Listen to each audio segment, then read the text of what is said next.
ककसीना के उतान ना चले न गजान ककसीना के उतान नहीं तो इज्जत लीलाम सरेआम भजतौ है गई खामखा जवानी बदनाम भजतौ है गई खामखा जवानी बदनाम भजतौ।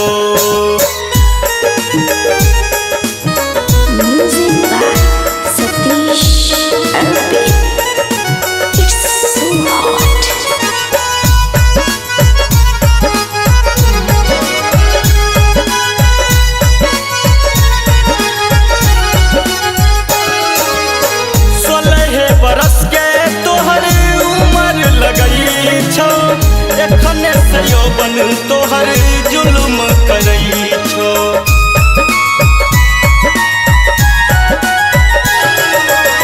16 बरस के तोहर उम्र लगई छो एखने से यौवन तोहर जुलुम करई छो। चलई ओढ़नी संभाल तहेतई मार मार चलई ओढ़नी संभाल तहेतई मार मार तोरा छोरा सब जान दतौ है गई खामखा जवानी बदनाम भजतौ है गई खामखा जवानी बदनाम भजतौ।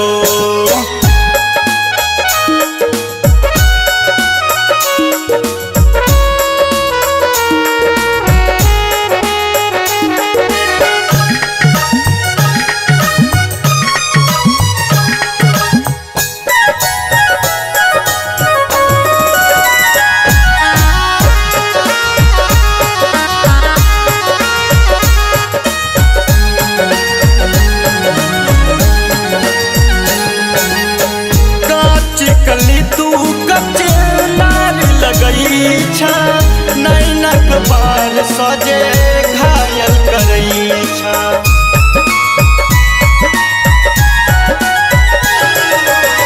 काची कली तू कच्चे लाल लगई छा नैनक बाल सजे घायल करई छा। चलमा हिरनी के चाल हेत सगरो बवाल चलमा हिरनी के चाल हेत सगरो बवाल चर्चा तोरे सब ठाम खुलेआम भजतौ है गई खामखा जवानी बदनाम भजतौ है गई खामखा जवानी बदनाम भजतौ।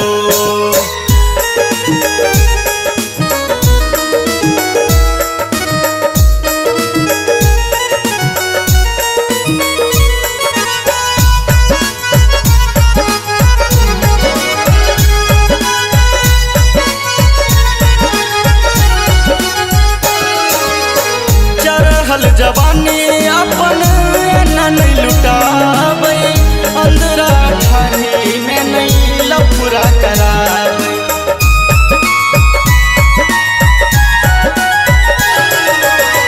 चढ़ल जवानी अपन नहीं लुटाबै अंदरा ठानी में नहीं लफुरा कराबै कोले धीरज से प्यार बन जखनिया हमार कोले धीरज से प्यार बन जो कनिया हमार सासुर तोहर शिवा सनक गाम भजतौ है गई खामखा जवानी बदनाम भजतौ है गई खामखा जवानी बदनाम भजतौ।